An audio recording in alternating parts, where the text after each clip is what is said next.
Hi, I'm Jesse. I have a lot of books and I want to share them with you. Today we're looking at this box of art books.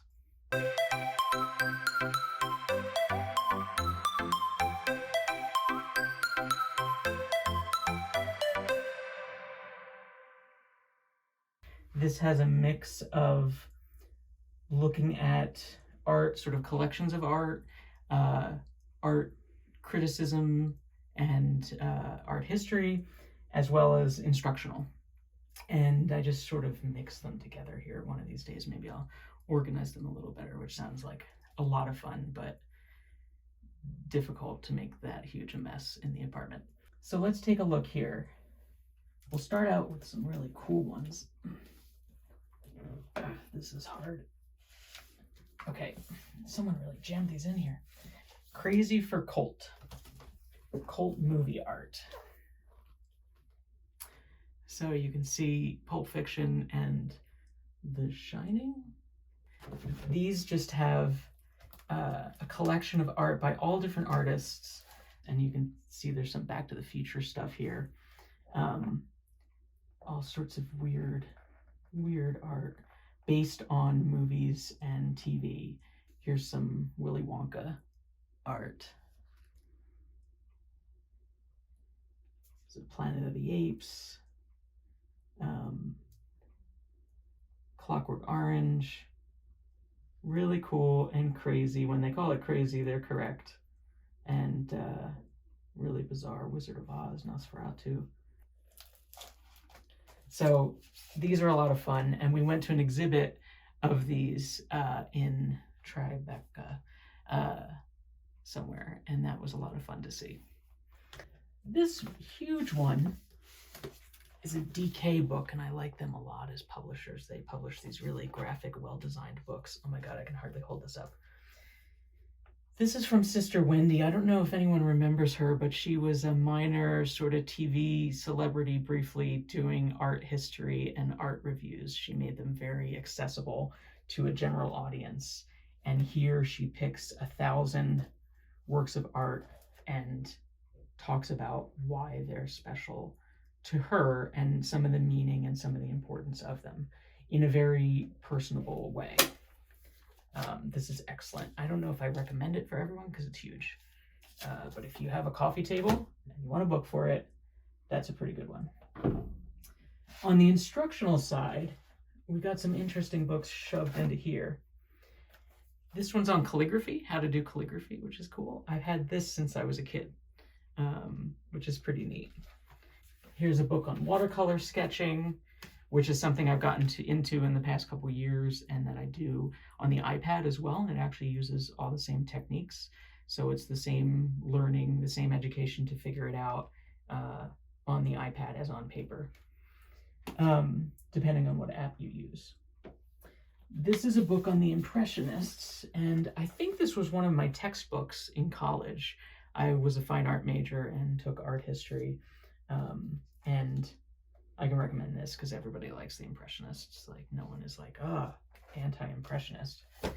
And then this series, which is very colorful and nicely designed.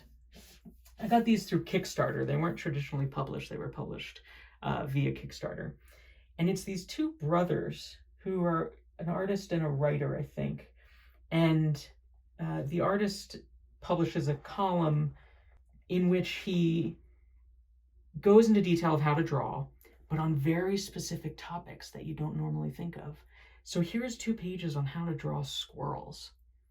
And it's really interesting because they do have specific traits and attributes and techniques and shortcuts and tricks to draw them. Here's one on monster tentacles, in case you need to draw those. Happy expressions, angry expressions, noses. Those are pretty basic, but they get into really obscure ones. Lightning and electricity, lava, pouring liquid, vintage planes, vintage space bikes. So from space and vintage. So they're very specific, but it's very, very cool, and you learn a lot looking at them. And then they came out with the on how to think when you write. And again, it's tricks about very specific things, techniques and styles and like Eats and Drinks, Moving House, The Tulip, a meet cute. Here's how to do a meet cute if you're writing a romance novel. And that's a lot of fun too. There's a couple books here on Rodin. I think this one is from the Rodin Museum, yes, or Musée Rodin, that I went to in Paris. It's very cool. It's a beautiful place. Like the Impressionists, no one hates Rodin. And then let's sort of finish here. Well, oh man, these are so heavy. Okay, Thomas Cole. This book focuses on the architectural style in his paintings. And Jane Freilicher, who I like a lot, more contemporary painter. Actually, I don't know when, mid-century maybe. And just some really beautiful landscape paintings.